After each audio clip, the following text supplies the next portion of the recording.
Kolam ini sudah tidak cocok untuk pecel lele. Nah, ini kita mau kuras sedulur. Kita mau melihat ukurannya, jumlahnya. Ya. Kita mau kerjakan, kita mau buka dulu paralonnya. Paralon penutupnya kita sudah buka sedulur, dan ini dia aliran air pembuangan. Nah, ini kita akan kontrol supaya cepat, karena kadang-kadang tersumbat oleh dedaunan yang sudah menjadi sampah.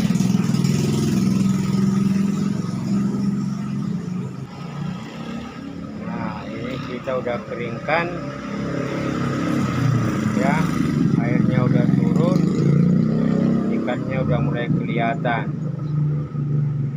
Kita turunkan atau kita buang lagi airnya sedikit lagi sampai kita bisa menangkap ikan lele ini ya, yang sudah cukup besar untuk kemudian kita pindah dan kita satukan dengan indukan lele yang lain.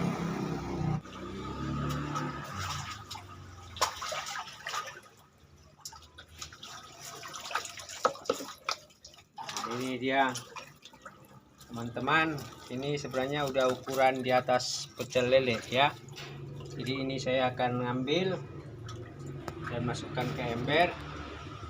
Nah, bagi yang tidak terbiasa menangkap mungkin akan kesulitan, tapi bagi yang sudah terbiasa, ini dijepit begini untuk kemudian dapat ya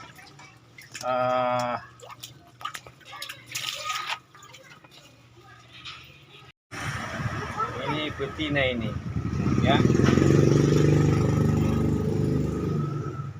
Nanti yang jantan saya akan coba tangkap, tetapi ini saya mau ambil semua untuk kemudian ditempatkan di kolam yang sana, dijadikan satu untuk kemudian lebih mudah memberikan makan, dan juga supaya tidak banyak kolam tetapi isinya cuma beberapa ekor. Saya akan lanjutkan kerjakan teman-teman, dan inilah budidaya lele yang sebenarnya bisa dimulai dari proses pemijahan sampai ke ini sudah kedaluarsa ini ya. Oke teman-teman, demikian saya akan kerjakan dulu.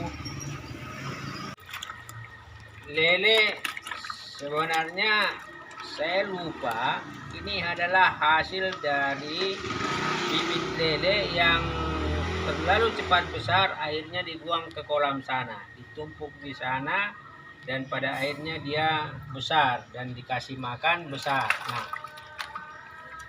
ini adalah ukuran pecel lele, tapi ini kurang gemuk. Kalau dilihat dari ukurannya dia udah termasuk ya ukuran panjangnya, tapi dari gemuknya ini masih kurang. Nah, ini kita pisah yang masih masuk ukuran pecel lele dengan yang ini ya, ini pecel lele nih.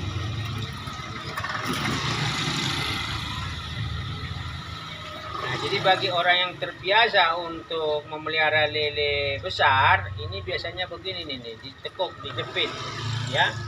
Nah, jadi dia kalaupun meronta, ini kita nggak kena patilnya ini ya, karena patilnya ini juga cukup tajam. Jadi dengan cara begini dia nggak kemana-mana ya.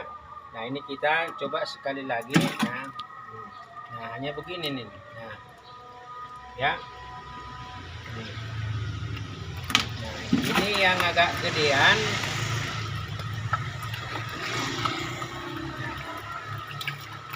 Ini udah masuk indukan ini. Indukan yang bagus ini adalah usia di atas minimal 9 bulan. Ya. Nah, dan termasuk betinanya juga di atas 9 bulan. Kalau perlu sebenarnya lebih bagus dia setahun, baik betina maupun jantan. Nah, ini adalah jantan ini. Ini jantan. Nah, ini bentuk jantan itu secara fisik agak pipih. Ini termasuk lele sangkuriang. Nah, kalau kita mau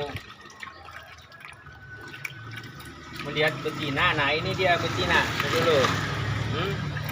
Nah, ini dia betina dengan jenis kelamin pipih seperti ini, dan ini sudah mulai bertelur. Jadi ini akan kita masukkan ke kolam sebelah, ke kelompok indukan.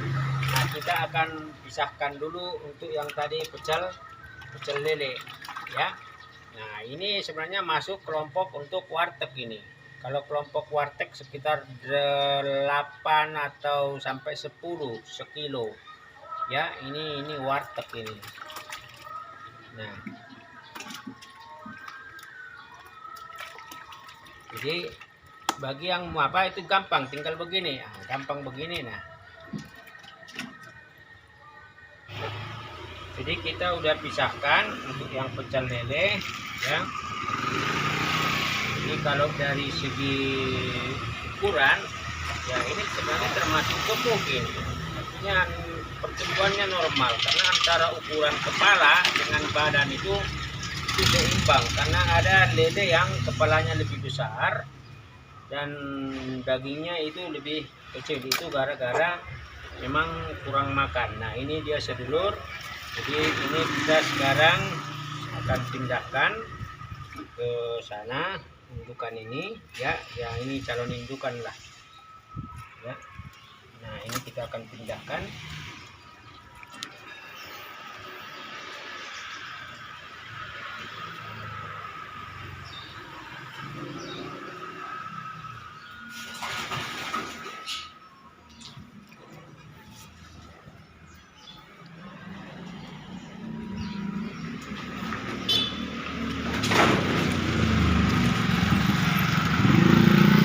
Teman-teman dan sedulur semuanya, para pembudidaya, khususnya pembudidaya lele, pasti sudah tahu apa yang saya kerjakan ini, karena mereka sudah familiar dengan pola-pola teknis dari kegiatan budidaya lele. Nah, memang kegiatan budidaya lele itu kalau di pedesaan, apalagi punya lahan, itu cukup potensial untuk ekonomi ya, ekonomi pedesaan lah. Dan itu sebenarnya kebutuhan lele itu untuk per hari, per minggu, per bulan itu sangat tinggi. Persoalannya adalah sedulur, masa untuk panen itu minimal 6,5 bulan sampai ke 8 bulan. Seperti tadi ukurannya itu hampir 7,5 bulan, itu 7 bulan, dan itu dibiarkan. Tapi dengan kualitas pakan yang lebih bagus itu bisa dipercepat 6 bulan ya. Tetapi kalau dia dari sejak telur menetas sampai ke ukuran pecel lele itu relatif 6 sampai ke 7 bulan baru panen. Nah, masa 7 bulan itu adalah berarti masa pembiayaan, masa pengeluaran untuk pakan, untuk operasional dan lain-lain. Sementara harga jualnya itu sangat sedikit ya. Kalau di tingkat petani paling rendah itu 16.000, paling tinggi 18.000. Di eceran tertinggi di pasaran itu sekitar 25.000. Nah, di antara 18 ke 25.000 itu diambil oleh para pedagang, tengkulak maupun pengecer. Nah, artinya apa? Orang yang kerja 7 bulan hanya mendapatkan itu margin keuntungan yang sangat kecil. Sementara orang yang tidak kerja dengan status agen bandar ataupun maklar, kemudian jual ke pengecer, itu mendapatkan margin relatif 2.000 sampai 3.000 per kilo. Nah, artinya memang sedulur ada mata rantai pasar yang suka tidak suka harus dipotong supaya kehidupan petani itu bisa lebih baik. Jadi mereka mendapatkan margin yang lebih tinggi dari hasil panenan mereka, apapun jenisnya yang diperoleh dari hasil pertanian, karena saya sudah mengalami sendiri. Nah, jadi sedulur, budidaya lele di atas atau di bawah 10.000 itu relatif pasti tidak menguntungkan, kecuali pakannya semua adalah pakan alternatif di pedesaan. Kalau di perkotaan ya mungkin harus lingkungan yang kondusif, yang tidak menimbulkan bau bagi lingkungan dan lain-lain. Jadi sedulur, ini informasi saja bagi yang mau budidaya lele. Monggo, ada banyak referensinya, banyak sumbernya, dan saya sendiri sekarang mau mencoba mengambil pola bagaimana membuat alternatif pakan sehingga pada akhirnya pembesaran itu bisa lebih menguntungkan. Salam sehat buat seluruh semuanya dimanapun berada. Sukses untuk Anda, barokah dan rezeki Anda semakin ditambahkan, dan salam.